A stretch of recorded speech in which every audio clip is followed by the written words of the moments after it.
안녕하세요. 저는 국민대학교 시각디자인과 합격한 곽유나입니다.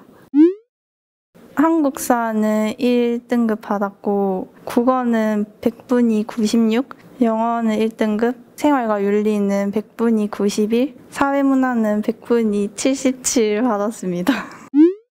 해파리와 고양이의 색감, 재질, 형태를 재조합해서 어린아이와 함께 있는 반려 로봇을 만들고 로봇 하나, 어린아이 한 명이 함께 있는 모습을 그리라는 문제를 받았습니다.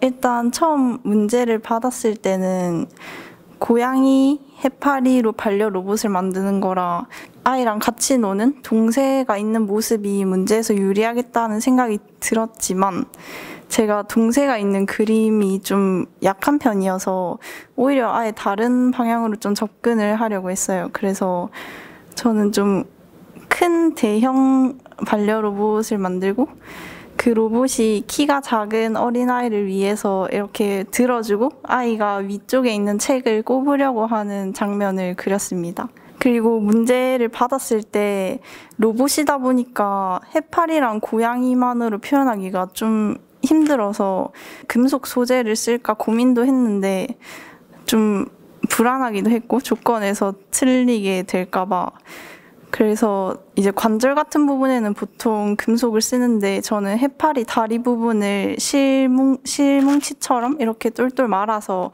구로 만들어서 관절 부분에 사용을 한 그런 부분이 좀 좋았던 것 같습니다. 사실 저는 너무 긴장을 많이 했어서 처음에 분위기가 어땠는지 기억은 안 나는데 좀 이제 입실 시간과 시작 시간이 다르니까 앉아서 긴장이 풀리고 뭔가 분위기는 그냥 다들 조용했어요. 일단 기본적으로 학원 선생님이 짜주신 커리큘럼 따라갔고 제가 개인적으로 더 노력한 부분이 있다고 하면 문제를 받고 아이디어 스케치를 하는 노트 같은 게 있었단 말이에요. 그래서 거기 아이디어 스케치를 하고 그림을 그리고 이제 평가를 받으면 그 평가를 받을 때 휴대폰 메모장에 이렇게 메모해놨다가 그 아이디어 스케치 노트에 다시 펜으로 옮겨 적었어요. 그게 뭔가 의미가 없다고 생각할 수도 있는데 펜으로 다시 적으면서 더 상기되는 그런 효과도 있고 나중에 한 번에 뭔가 모아보기도 좋아서 그런 부분에 조금 더 개인적으로 노력했다고 볼 수 있을 것 같습니다.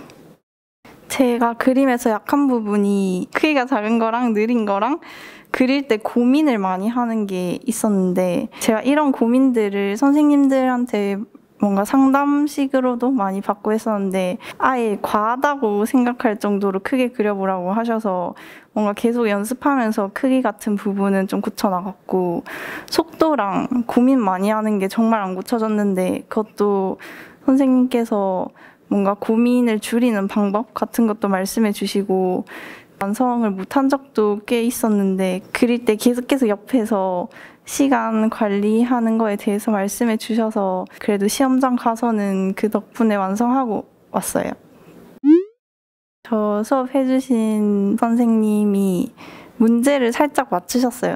로봇이 나올 것 같다고 해서 실기 전날에도 사진 자료 보내주셔서 저 전날에 드로잉도 한번 해보고 갔었고 물론 비슷하게 그리진 않았지만 그리고 평소에도 탐사 로봇이나 뭔가 그런 류 문제들을 몇 번 다뤘어서 문제 적중적인 부분에도 도움이 됐고 정시 특강 시작할 때 커리큘럼을 짜서 되게 계획적으로 해나가시는 게 좋다고 생각했어요. 사소한 고민 같은 것도 되게 진지하게 들어주셔서 많이 도움을 받았어요.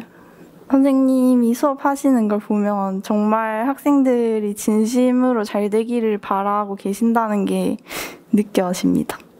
좋아요.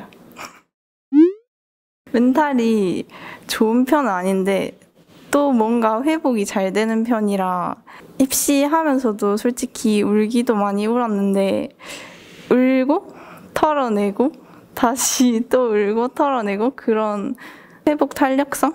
그런 게 되게 중요한 것 같아요. 힘들면 힘들다는 것도 인지할 수 있어야 되고 내가 어떻게 해야 되는지 그 생각까지 도달하는 게 끝까지 완주하기 위한 중요한 점이라고 생각해요. 일단은 공부를 정말 열심히 하시고요. 탐구 과목도 고3 올라가기 전 겨울방학 때 제대로 한번 하는 게 정말 좋고, 국어나 영어 이런 거는 고3 올라와서 올리기가 정말 힘들어요. 그래서 저 같은 경우에는 국어를 뭐 좋아해서 그런 것도 있는데 고등학교 1학년 때부터 그냥 매주 토요일 아침 9시 무조건 국어 모의고사를 한 해 풀었거든요. 그게 별거 아닌 것 같아도 3년 정도가 쌓이면 굉장히 큰 격차가 벌어질 수 있는 그런 점이라서 공부를 꾸준히 열심히 하시면 나중에 정말 본인한테 고마워하게 되실 거고, 멘탈 관리적인 부분에서는 좀 하다 보면 너무 힘들면 사람이 내가 이걸 왜 하고 있지? 이렇게까지 고생을 해야 되나 하면서 좀 자기 연민 같은 거에 빠질 때가 있어요. 그러면은 저는 어떤 생각을 했냐면 내가 이거를 왜 시작했고 왜 이걸 끝까지 해내야만 하는지 좀 더 원초적인 질문으로 다시 돌아가면 다시 힘내서 할 수 있는 발판이 되어주는 것 같습니다.